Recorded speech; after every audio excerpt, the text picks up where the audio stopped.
¿Qué tal? Muy buenas tardes, Elena, con el gusto de saludarle. Muchas felicidades, buen año. Igualmente para usted, cuéntenos cómo definir la situación por la que atraviesa actualmente Pemex.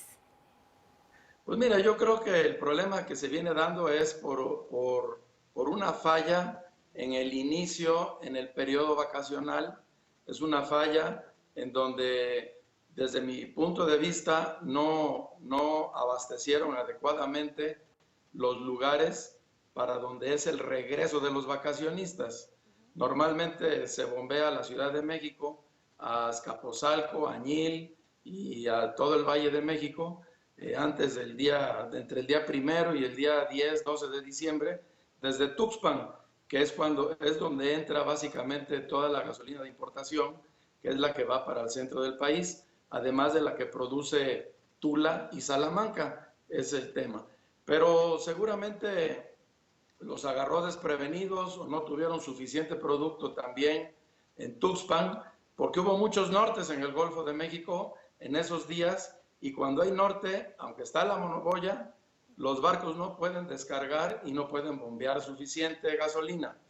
Por el otro lado, la caída en la producción en las refinerías ha tenido un impacto muy desfavorable en los inventarios de la gasolina en nuestro país, porque las refinerías proveen de gasolina en las zonas donde están instaladas, y estas Salamanca y Tula son muy importantes en el centro del país, Cadereyta en Nuevo León, porque abastece prácticamente todo el norte menos la costa del Pacífico, y cuando estas refinerías están trabajando al 50% de su capacidad, hay que decirlo, no por culpa de este gobierno, sino por lo que no hicieron en el gobierno anterior. En el gobierno de Peña Nieto no invirtieron lo suficiente en mantenimiento y en rehabilitación de equipos y tanques, y por lo tanto hoy la infraestructura ya está cobrando la factura. Así es, Entonces, ahora esta es la situación. Sí. desde mi punto de vista son dos los problemas.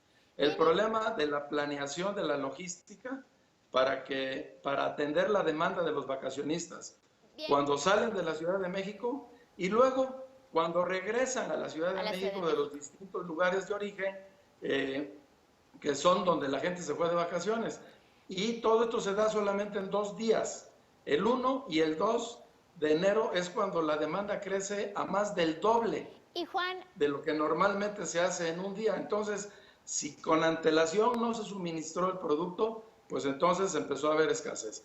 Pero Juan, además, sumándole el hecho del combate al mercado de combustibles ilícito, al huachicoleo, a la perforación de ductos, pues también todo viene a acrecentar el problema. Desde mi punto de vista, si este asunto de los ductos lo hubieran empezado el día 3 de enero, a lo mejor no estuviéramos viviendo este problema. bien Juan, ¿y qué elementos deben de estar presentes para que la estrategia de los próximos años logre realmente detener y además revertir la declinante producción de hidrocarburos para Pemex? Bueno, lo que se tiene que hacer desde mi punto de vista es meterle dinero a las refinerías para rehabilitarlas en su mantenimiento, rehabilitar plantas. No podemos tener refinerías dos, como son la de Madero y Minatitlán, paradas, prácticamente sin producir, y el resto trabajando entre el 40 y el 50% de su capacidad instalada.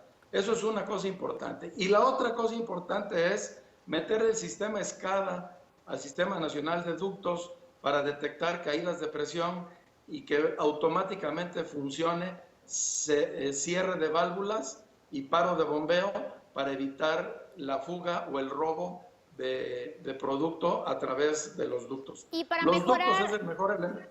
y para Sí, mejorar sus perdón. finanzas y su rentabilidad, ¿qué tiene que hacer Pemex?